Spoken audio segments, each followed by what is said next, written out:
Well, my name is Raymond. I worked as an investigative journalist for over 12 years.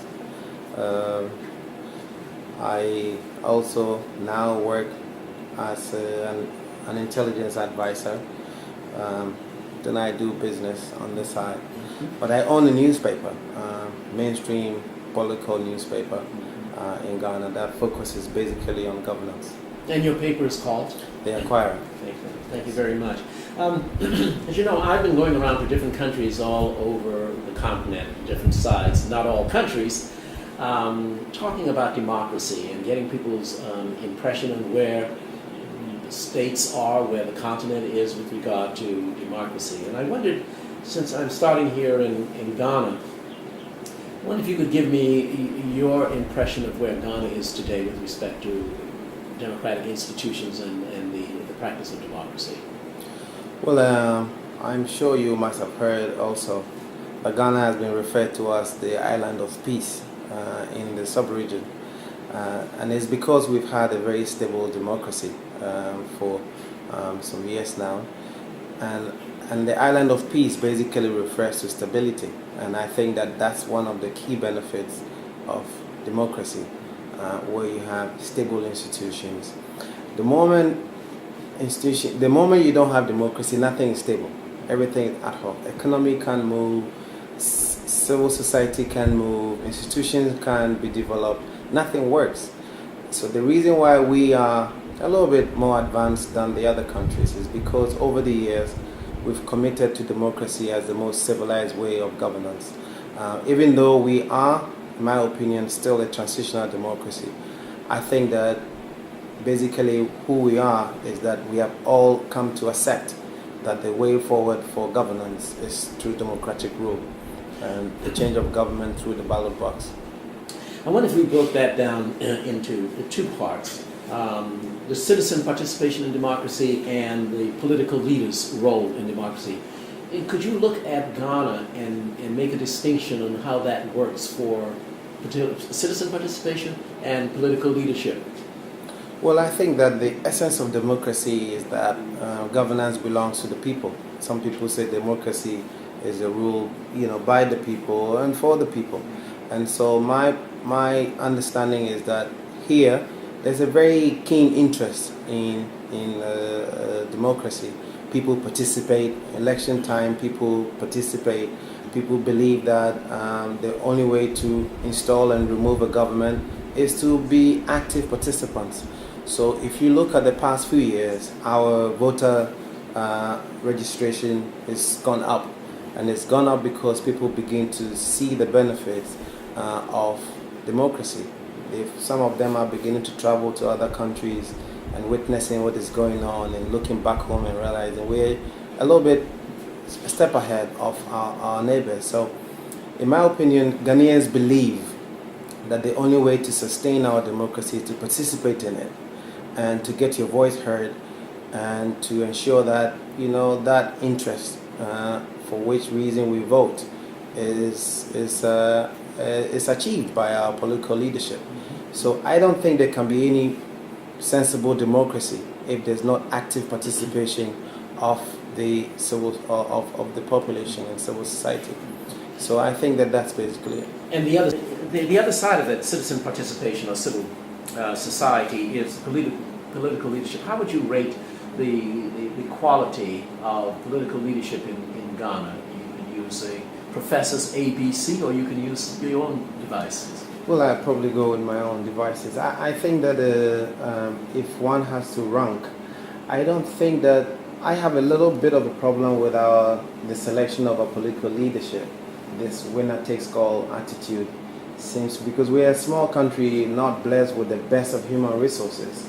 But then I realized that the quality of leadership is significantly affected because almost every person who is in government has to come from a particular political party.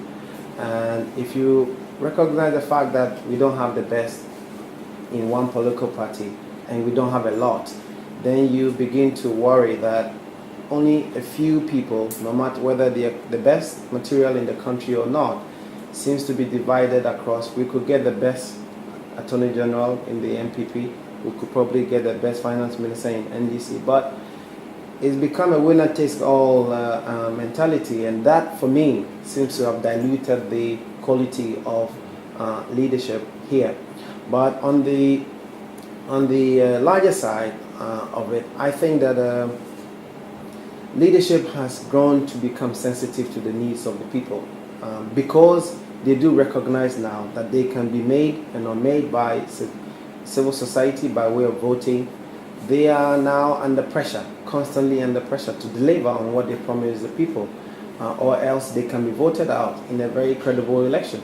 And so I think political leadership has become more and more responsive to the needs and aspirations of the citizens, because they do know that there are ramifications and consequences if leadership is poor, if leadership is incompetent, if leadership is corrupt. There will be political ramifications for that.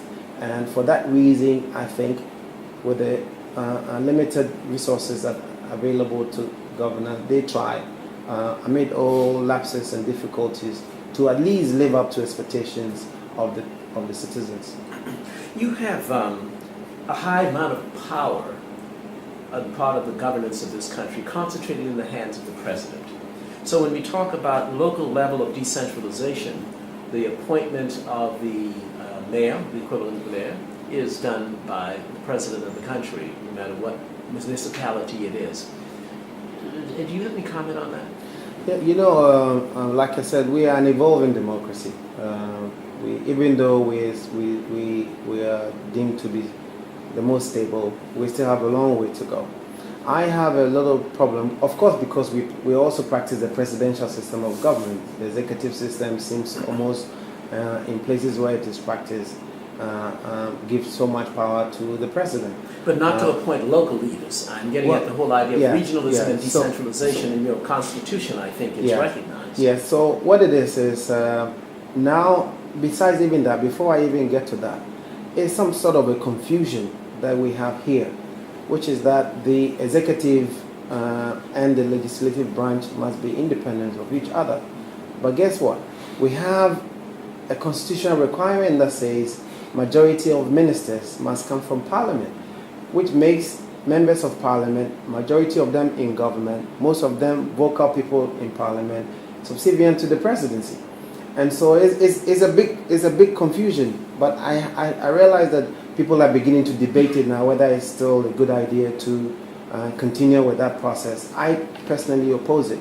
I think that the responsibility of lawmakers should be restricted to lawmakers. The responsibility of executive should be, and that separation of power, as envisioned by the Constitution, Why should was be that specified that the majority of the ministers must come from Parliament? I wasn't aware. Well, that is the case. But it's a constitutional requirement, So I realize that in the past, the former president wanted to have more of his ministers outside. It's not possible because that's a constitutional requirement. It will require a constitutional amendment to be able to remove that clause. Like I said, we've come from a particular tradition. People give power out, they still want to. At the time that our constitution was written, probably they wanted people who were not so used to the concept of democracy to get used to it. That at least they still had some power over the system. But I think we've evolved, and that has to change. Basically, it's a mockery of the separation of powers, and I think that over the next few years, there's going to be a big debate about it. It's already begun, and I hope it will be deepened so that we can have a true separation of powers. The other issue about the district chief executives, which you call mayors, is one aspect of it. But at the end of the day, even the members who constitute the district assembly still have representatives of the president. So there are people who actually are members of the assembly. The assembly works together with the district executive to run the affairs of the district at that level. But we still have representatives of the president on that assembly. Then the chief executive is also appointed by the president and acts in the name of the president. like I said, it's not the best, one would say, but we also do have a situation where if you look at the other side of it, Ghana is a little bit politically polarized. And so when you tend to give certain powers to people who are not loyal to the system, there's a way they tend to use that power to the disadvantage depending on where he belongs. Now there's talk that district assembly people, the district chief executives should be elected. It's a debate that has gained prominence now. And I think that the beauty of democracy really is that we take the decision, we can all say we were all wrong, some of us were wrong, or we need to reform, we need to improve. That's the beauty of democracy, and that's why I think people are beginning to realize, yeah, we've worked with this for a while, we have to improve upon it. Maybe we should elect our district chief executives so that they are more responsive to the society and needs of the people at the grassroots level, not to look at back to Accra, to the presidency. So long as they satisfy the president, they remain chief executive, whether they are competent or not, whether they fulfill the hopes and aspirations of the people in that district at that level or not. So long as they are in the good books of the president, they will be elected. On the part of the presidency, I think they should encourage that debate of electing executives, because whatever happens, if they don't deliver also to the aspirations of the people, there's a way directly they blame the president. So there's a risk in there also. The president must have delivered. He might have a very weak chief executive who probably is incompetent or doesn't live to expectation, and then he has to pay for it politically. So both ways we all win, and I think that is a healthy debate that we all need to continue to have. But like I said, it's an evolving system. We're debating it. It will come to the point where we will get to the decision point that yes, this is the way to go, and we will go. Very good. You suggested perhaps some constitutional change sometime in the future. There have been a couple of articles in the press recently about the necessity of constitutional change to share power more broadly out of a strong presidency, to look at regional elections and so on. What's the process that you see happening that would lead to a constitutional review? Is there a mechanism? And is it a realistic mechanism that will actually have an impact within, say, the next 5 to 10 years? Well, the truth actually is that Ghana is already on the way to a major constitutional review. The previous president set up a commission, Constitutional Review Commission. The commission finished its work, it submitted its proposals. There's actually, as we speak, and most of these issues we are discussing now are all included. And the beauty of it is that they asked for memoranda from all facets of the society. And so people sent petitions. They went before the commission to defend why they thought maybe ministers should not be part of members of parliament, why district chief executive have to be elected. All of these things have come together in a constitutional commission whose work spanned over a year and a half. So at this, where we are at the point is that there's actually a presidential commission to see to the implementation of the recommendations of the constitutional review. So maybe in a couple of years, when you come back to Ghana next time, you might see most of these changes already being made. Well, you represent the press. You're very involved in the press. What constitutional protections do you have for a strong, independent, and responsible press? Well, I'm proud to say that, I remember in the past people used to tell me that the way you work here, you can't work in Nigeria, you can't work in certain countries like that. You would have probably needed some protection. Ghana is going to be a very civilized country, and I think last year we were deemed to be the most free press in Africa, and that's really good, because we made a conscious effort that freedom of the press is inadvertently or is tied to freedom of expression of the wider society. People express themselves in different ways, either speaking directly, speaking through other people, and or participating directly in writing articles and things like that.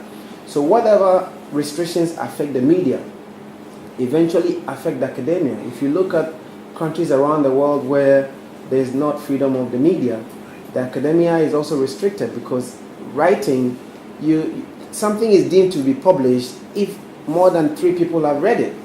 And in the academia, if you write an article and 7 people are reading it, it is deemed to be published anyway. So at the end, that freedom extends beyond the boundaries of the media, and our constitution guarantees freedom of the press and of free expression of every citizen. And Ghanaians take that pretty seriously, and I think that it hasn't come without a fight over the years. But gradually, we used to have the criminal libel, we used to have seditious libel. All those legislation has been repealed as we evolved, and as we realized that that really didn't help the aspiration of the work of the media and of the ordinary people. So we are only free because we are guaranteed that freedom by the Constitution, and that we have had citizens who have stood up for that right of free expression and of the media in the past, gone to court, and insisted on the application of the laws that relate to the media and of ordinary citizens. And that is why we are where we are. And I think that if the whole of Africa will take a cue from that, we will be going far. There have been criticism on the other side that the press here in Ghana is sort of gone too far. It's the wild, wild west. It is the words against word and name calling and so on. Is that just a temporary thing having to do with the issue at hand today, or do you see a trend, or are they wrong? It is true that the media has gone overboard sometimes, but if you look at the larger picture, somebody said that you rather prefer a country without, without the government than a country with a free press. And I think that is a very profound statement, and it's a statement that has its roots in what we are discussing. Yes, there are excesses of the media, just as there are excesses of the media everywhere. If you gave power to the political system, there will be excesses. But one has to weigh the benefits of the excesses of just some few people in government, elected people, or people who have gotten appointed because of their association with political parties, against that of the larger public and the larger population. I think that it is true that the media will err, but usually when they do err, it's not an act of deliberate sabotage or infringement of the Constitution. These mistakes do happen. But I think that considering what they do for this country, what they have done for this country, what they stand for, and what they continue to stand for, I think that those excesses are infinitesimal, so to speak. But we in the media need to continue to remind ourselves that we are only who we are because we assume certain rights and responsibilities. Responsibilities to be objective, to be impartial, to report the truth, and to also be the gatekeepers of the society, not to destroy it because we have some powers. I think that if we all work within the boundaries of responsibility, government working in the boundaries of responsibility, the media working in the boundaries of responsibility, I think we will have a very free society, because I don't think there's any political system that doesn't have excesses. They all do. In all established democracies, it does happen. People take decisions and you realize it's a extreme decision because we're humans, and we operate within the law, but our tendencies tend to go a bit overboard. But that should not replace the real spirit and aspirations of what free expression means for the media and for the people. You alluded earlier to Ghana's prominence, its perception as the best in the region. Let's talk a little bit about the region. Can you see reasons to believe that democracy is taking hold here as a region as a whole, as opposed to just Ghana? Yes, I think so. I think that I remember I used to speak to some of these head of states when they come to Ghana for conferences and things like that. They see Ghana, they see the way we are going, they see the development, they see that they have more resources than us, but yet we seem to be moving forward than them. And the only explanation is that, look, we are stable, We can plan ahead. We have judicial use of resources because the press will expose you. You can't take government money and put it in your pocket. I'm not saying that doesn't happen here, but there are serious consequences if that happens. In terms of the public, in terms of institutions, in terms of the risk to your political existence, there are serious consequences. So, yes, I think that overall in West Africa, in Africa, people are beginning to realize that, look, the only way to go is not to stay oppressed and to have a very civilized government. I see debates around Africa where people point to other countries that things are done differently in this country, things are done in Ghana like this, things are done in Ghana like that, and so why can't we have the same here? Why should it be like this here? And things like that. So there are good examples. I must say that there are also some other African countries that are just refusing to adopt change. But it's just a matter of time. Those people who represent the old way of oppressive regime either have alienated themselves, even within the context of Africa. When people speak, when those leaders speak, there's some level of weight you put to it. If a Ghanaian president speaks, there's a way people see it. If some president in some country with that rainbow color speak, there's a way people respond to it.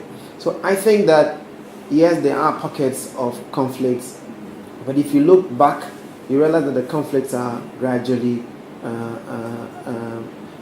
getting away. And it's because people are gradually beginning to recognize that what actually sparks those conflicts is because the system is not stable, is because the people are not recognized as those who have the power. And there are some few elements within government usurp the powers of the people and think that they can govern by it. And I think that is just a matter of time. It will change. They've alienated themselves in Africa. They've been alienated by the West. And their age is catching up on them anyway. So I think the new crop of leaders recognize that's the way to go.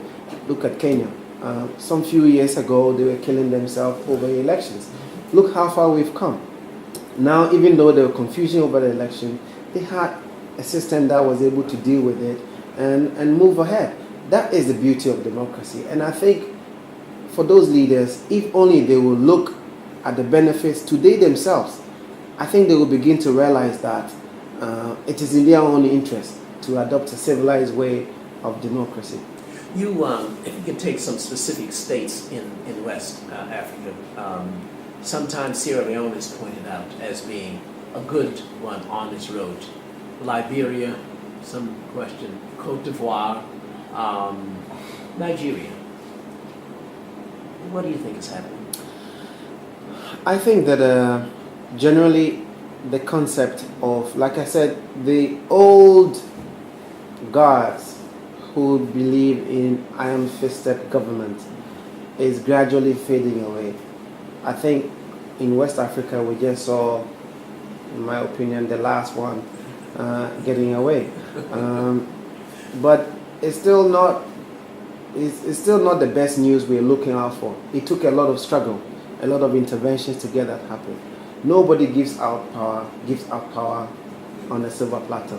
Something has to happen. Citizens have to speak up, and the sub-region have to stand for what is right, and then gradually we can clean up the mess. Nigeria, if you look at Nigeria, I think that on the whole they're not doing badly. On the general issue of democracy, I don't think they're doing badly at all. There are other issues of governance, and those are two different issues. That adopting a system of government and governing itself are completely different.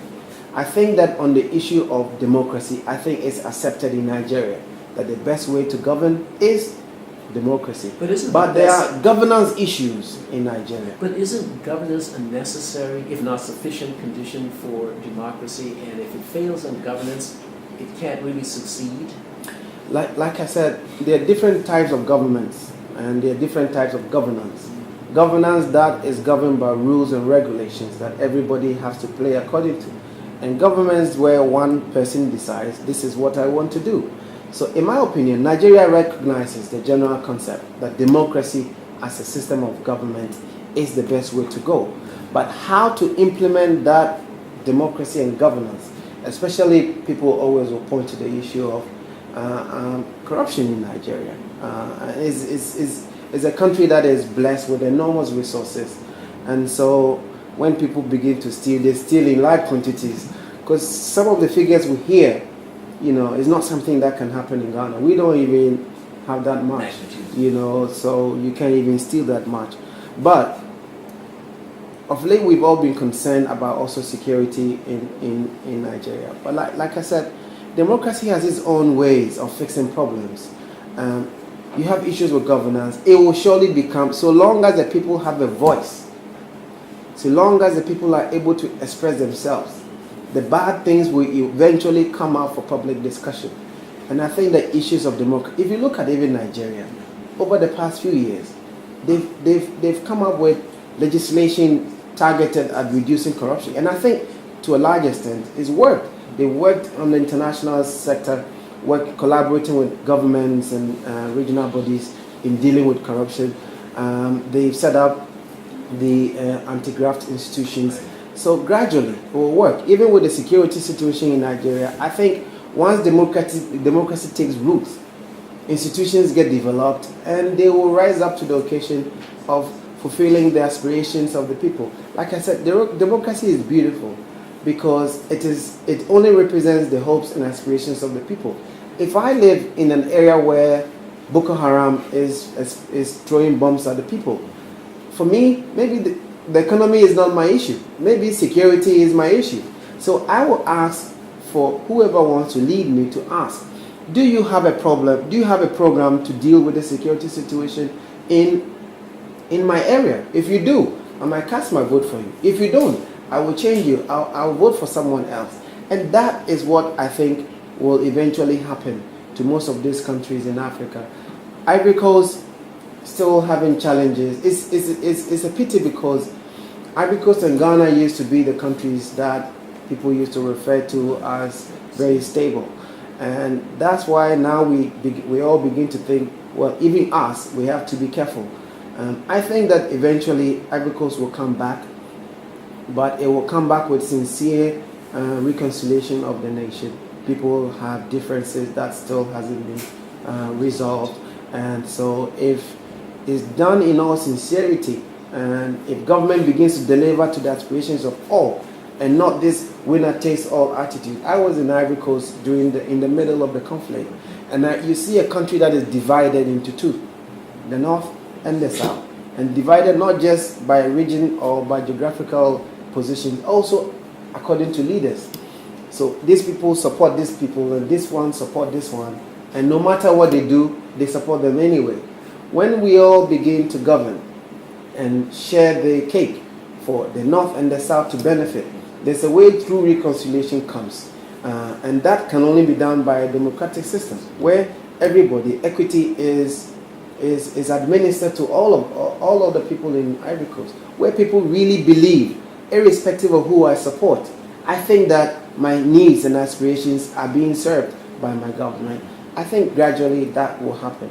But if they go back to the system where people are stealing, the few people in government are not responsive to the needs of the majority, that will bring Ivory Coast and will bring it down, and the conflict will become protracted in a very long time. Liberia, Sierra Leone, I think are a good example.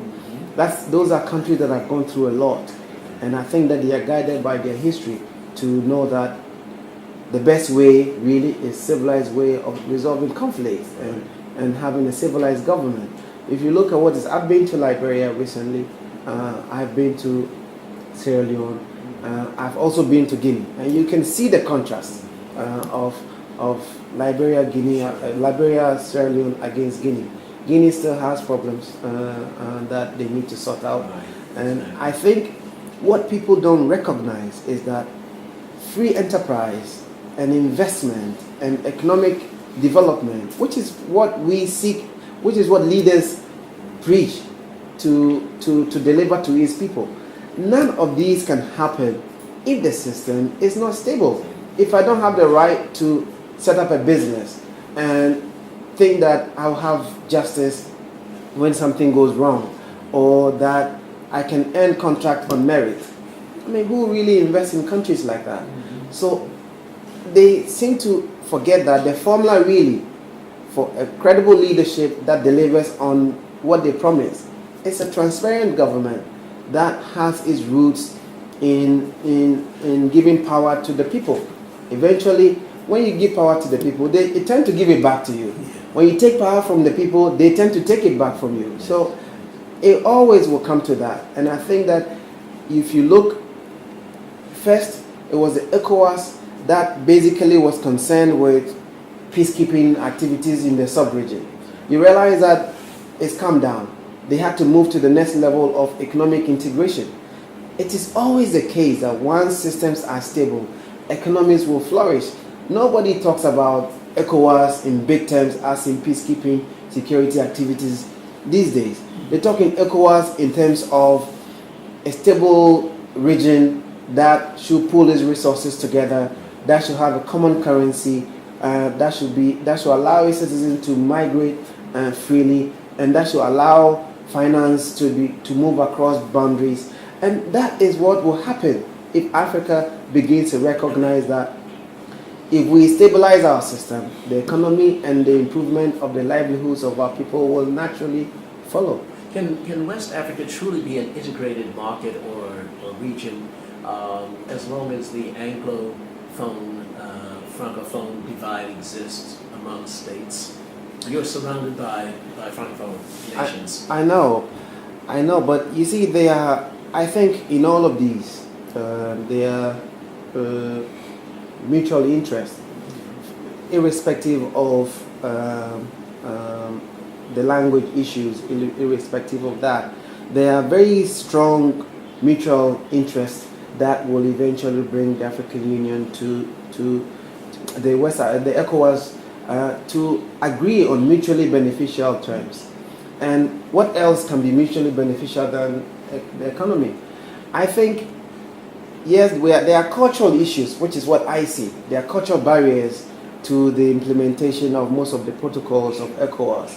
But I don't think that they override the mutual bigger interests of their countries. Ghana still trades with Togo a lot.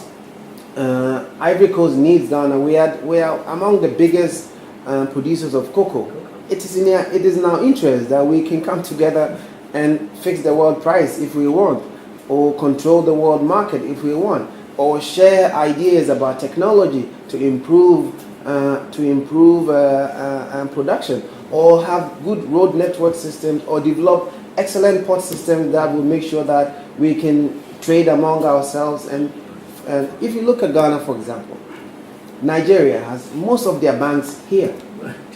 Finance is gradually flowing across the continent, across the region. Almost half of the banks you have here are from Nigeria. And that's a good sign. And the amount of money they've injected in our economy is significant enough. And so I think, yes, there are barriers, there are cultural issues, but eventually the mutual interest and the bigger picture of what ECOWAS stands for will prevail. It will take time. Ghanaians, Africans, West Africans are already trading among themselves. They're doing business among themselves.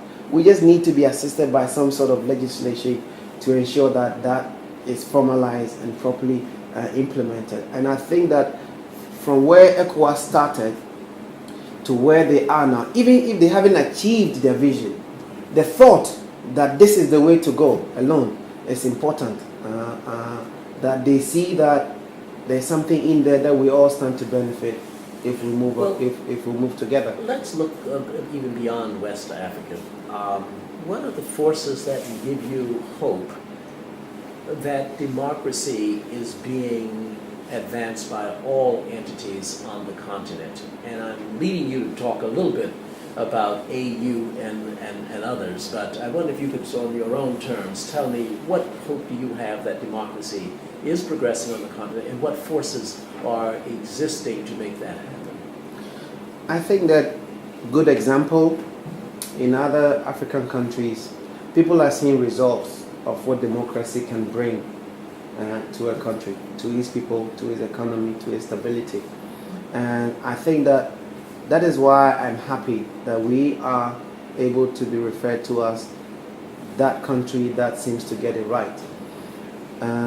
I think the main problem in AU, for example, was that there were pockets of very powerful dictatorial governments that still has its own ways of controlling how things are run.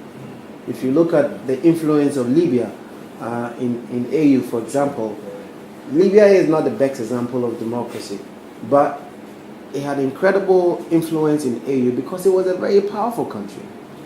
And so powerful not because they had superior ideas, but financially very powerful.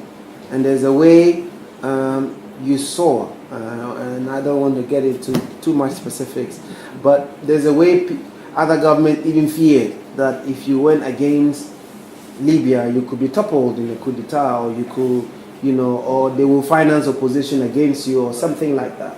So there were all those pockets. And then there were also the pockets of these old boys who refused to hand over power, and they kept having their own groups within the AU system. The new Africa had their own leaders, those who thought alike, coming together and relating to each other very well. And then the old boys who thought change was not necessary because it fitted the status quo also had their own way. But gradually, if you are not even wise, you can see that even if AU refuses to act, there are forces around the world that are bent on ensuring that democracy thrives and that and that government exists for the good of the people and for the rest of the world. And people have seen the example in Libya, for example, that you can actually be hurt if you insist on being that. If you look at Zimbabwe, Zimbabwe has been brought to its knees, and basically because of certain decisions they have taken, and they've been alienated by the world, and that's it. It was not an AU decision, but technically you realize Zimbabwe doesn't have a voice in AU. The African Union, they don't.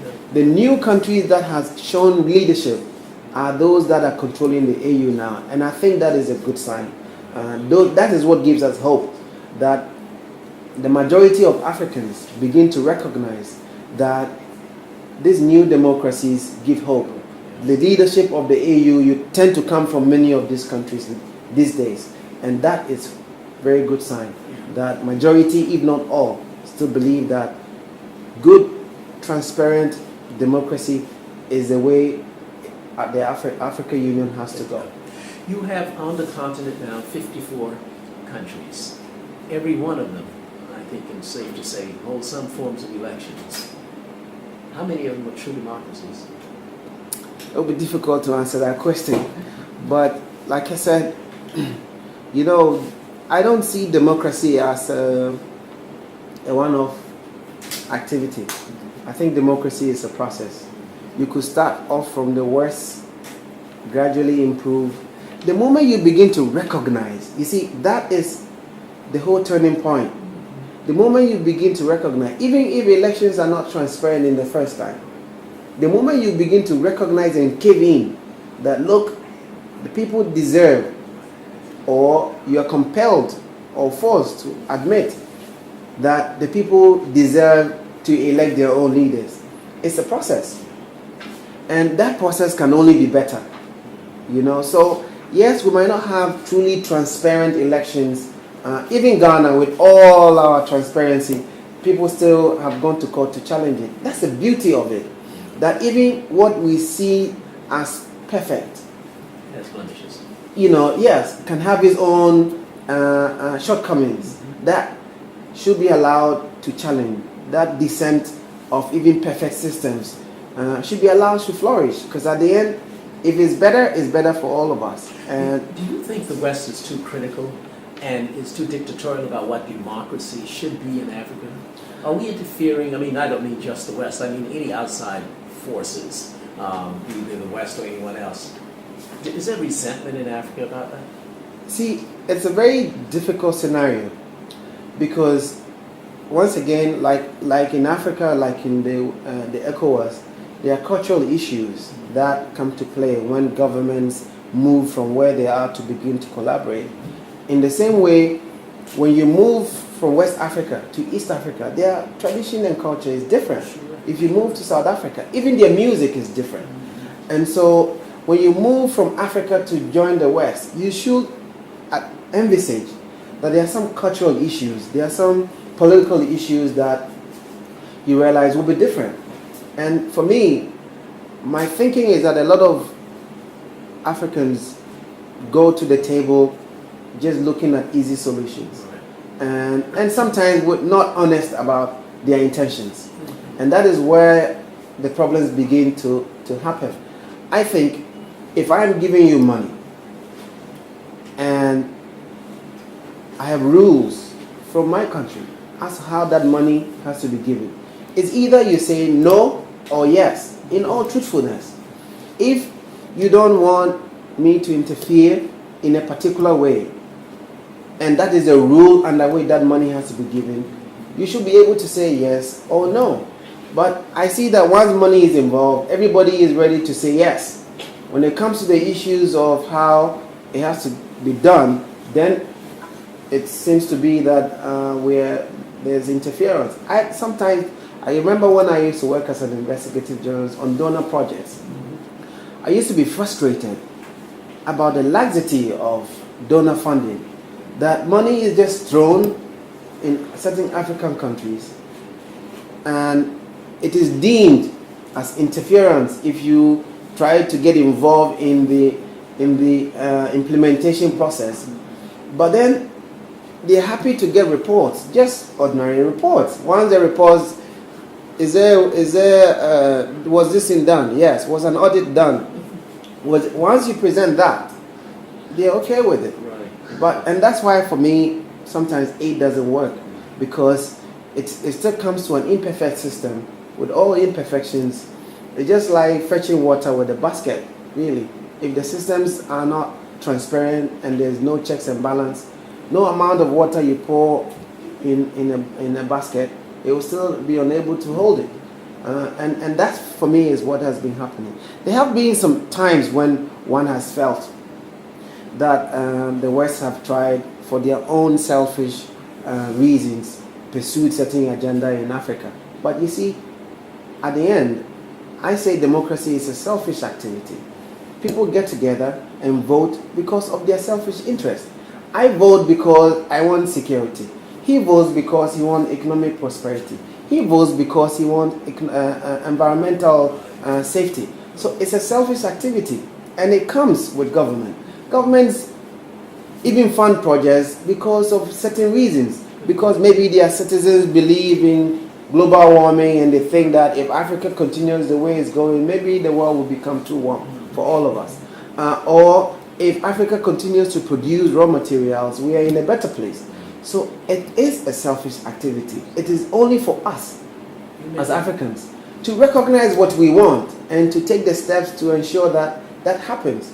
And I think failure to do that will not be an excuse to blame others for interfering in our governments.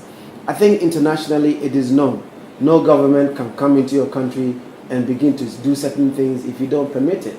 But if you refuse to reason, and if you refuse to come to terms with what is really what the whole world already believes in, then you stand the risk of alienating yourself and allowing these perceptions to flourish. But I think that African countries, one, are empowered by international laws to be independent of any Western country, and to stand on their own grounds to negotiate and to determine what is good. But we also have to admit we are learning, and democracy didn't have its root from Africa, and democracy hasn't been perfected in Africa. There's a way sometimes the West is impatient because they've perfected it. They know that the way we are going, if we go on that way, it will take us forever. Probably there are some better ways we could adopt.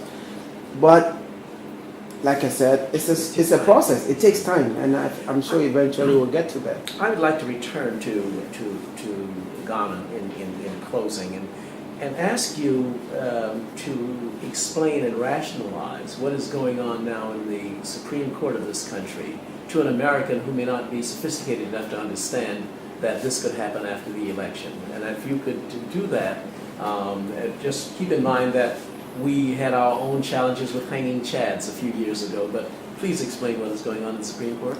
Okay, well, it's a very simple thing. One, like I said, the Constitution guarantees everything that is happening there is constitutional. The Constitution guarantees that if you are not happy with the outcomes of the elections, you have, I think, 22 days to send a petition to the Supreme Court. And they said Supreme Court for good reason, because if you went to the lower courts, it would take you probably 15 years to get this case resolved. And so the framers of the Constitution saw, well, let's take it to the Supreme Court. It's the highest court of the land. You tend to have the most experienced judges there. And so if you're not happy, you can petition. Somehow the New Patriotic Party was not happy because they thought that certain things had happened. And so they sued the Electoral Commission, who is now in court defending itself. They sued the sitting president because he participated and he was the one who was declared the winner. And they sued, and then the president's political party also joined the suit because they were an interested party. So basically what has been happening is that the Supreme Court has been hearing evidence from all these people.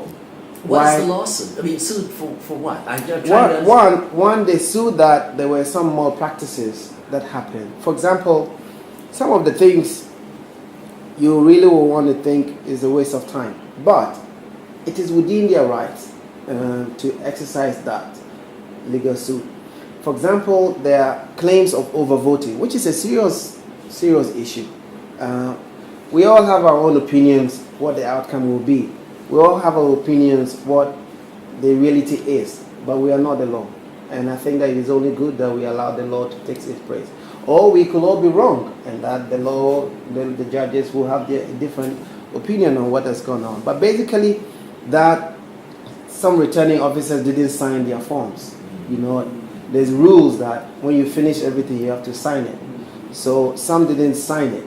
And if you look at our elections, sometimes when the results are declared, the euphoria that engulfs people, they forget. So those things do happen. In the past years, it's been happening. And so, but someone saw it and saw an opportunity to nullify the entire results. As to whether those legal rights will overcome the right to vote, for example. If I voted as a citizen, I will expect that my vote will count. If there's not any constitutional violation of the process, but an administrative error on the part of a returning officer, who do you punish?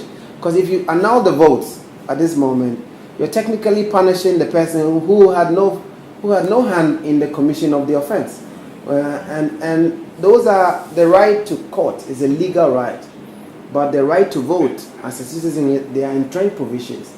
And so it will be interesting for all of us to see how those rights, the legal rights, are overcome by the constitutional rights. Those are very interesting things. Well, here's the point that I would like you to ponder for me. The rest of Africa, particularly, let's take just West Africa, looks to Ghana as a role model in the practice of democracy.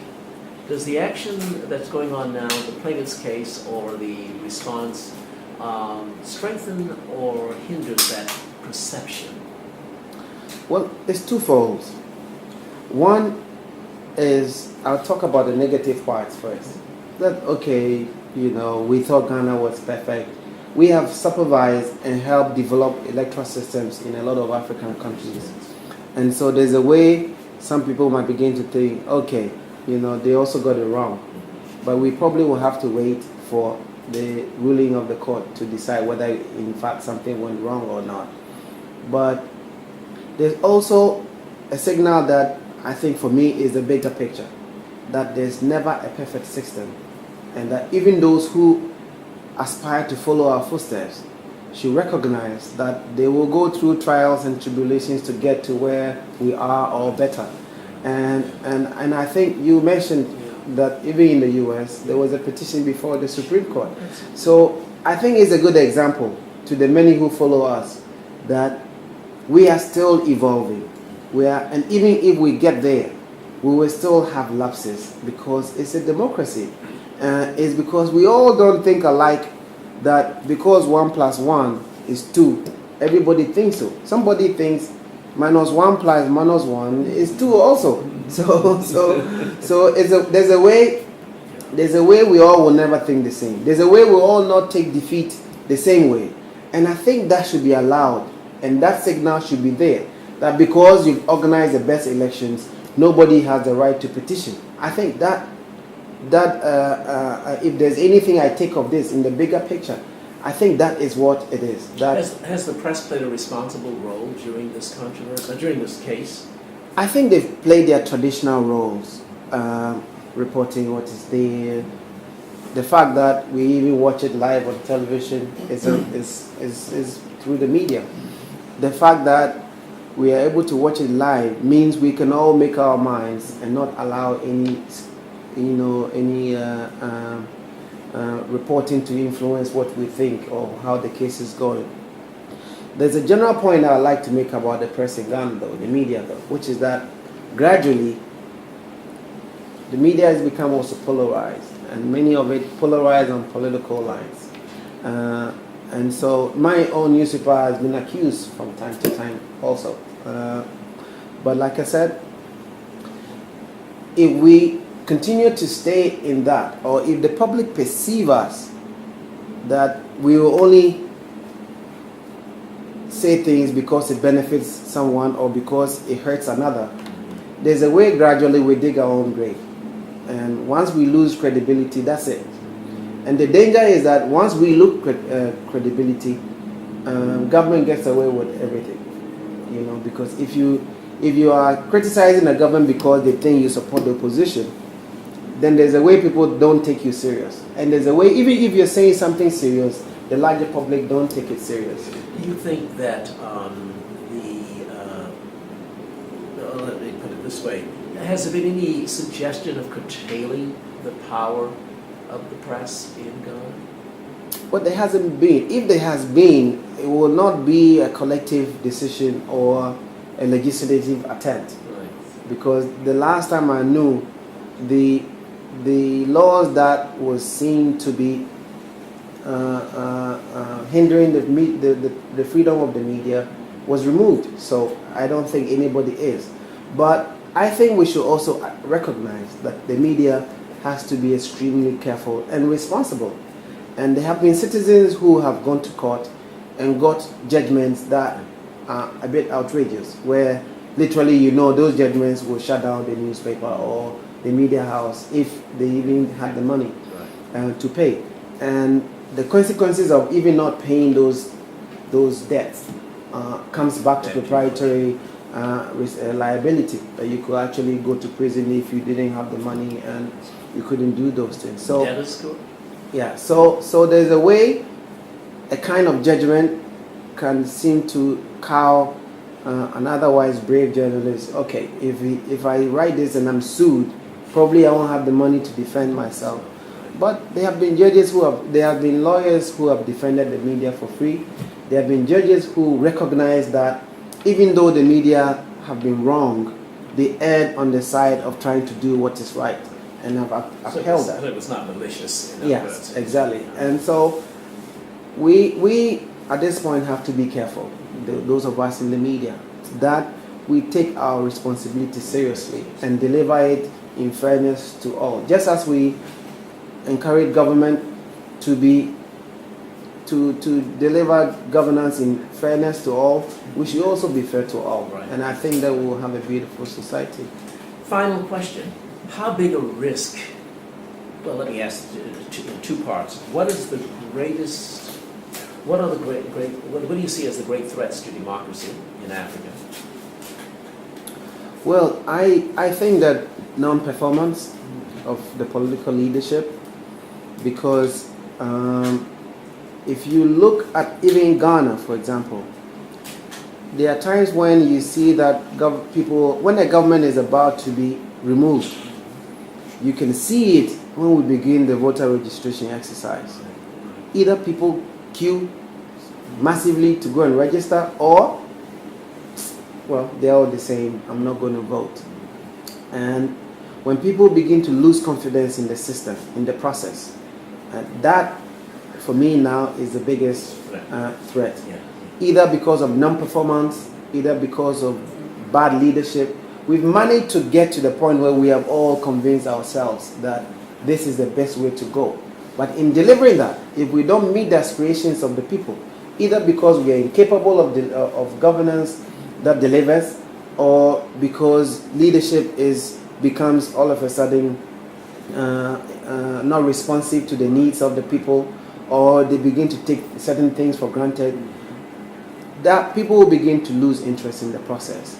And other factors will play in. And once people realize that people are not interested anymore, there's a way, if the system is not properly stabilized, either the military or adventurers begin to say, okay, no, people are not voting anyway. Probably they don't like the system. So, how big a threat is corruption to democracy in Africa?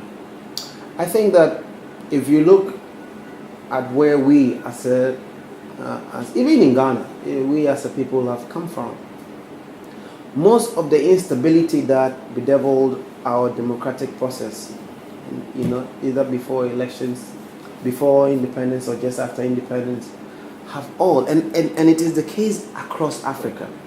And that's the irony of it, because almost all coups d'etats, almost all governments that have been removed, lawfully or unlawfully, have been because of one thing: corruption.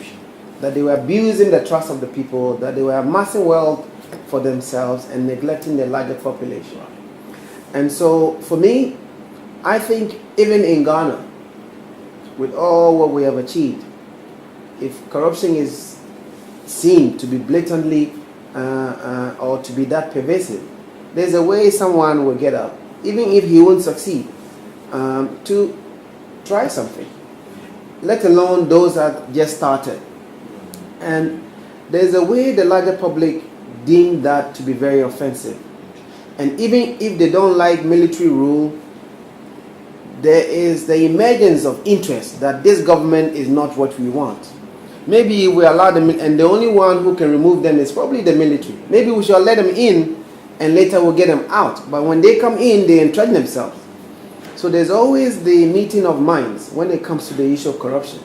The public who really dislike what is going on, and either is discouraged by those activities, and the adventurers who take advantage of that to ride on to power, only to find themselves probably doing worse or the same. And so they will probably use that as an excuse to destabilize almost every situation. And so I think, above everything else, corruption is a big issue. And I think Ghana is gone this far because we made a conscious effort to run a transparent government, give freedom to the media, ensure that institutions of accountability are given some teeth and resources to work. And if you look at Ghana, there are a lot of corruption issues that emanate because of even government institutions. The Auditor General's report is one of it. Every year it goes to Parliament, and ministers and even citizens are hauled before Parliament to answer for their conduct in what they deem to be a corrupt practice.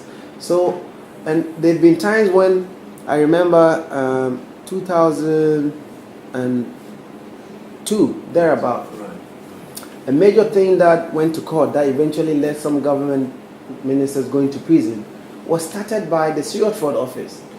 Whilst the government was still in office, they started investigating the matter, investigating certain key government people whilst they were still in office. And then when the government got changed, the case went to court and they went to prison. So for me, I think that it is just that we ourselves have to recognize that if we are corrupt, nothing works. Resources never get distributed equitably. Resources get diverted. We begin to build a class society because only some few people get access to resources and abuse it, that the aspirations of people will not be met. That is a very conducive situation for anything to happen. And I think you're right that corruption is a very, very big risk to a very thriving democracy in Africa. Mr. Raymond, thank you very much. I appreciate it. Thank you.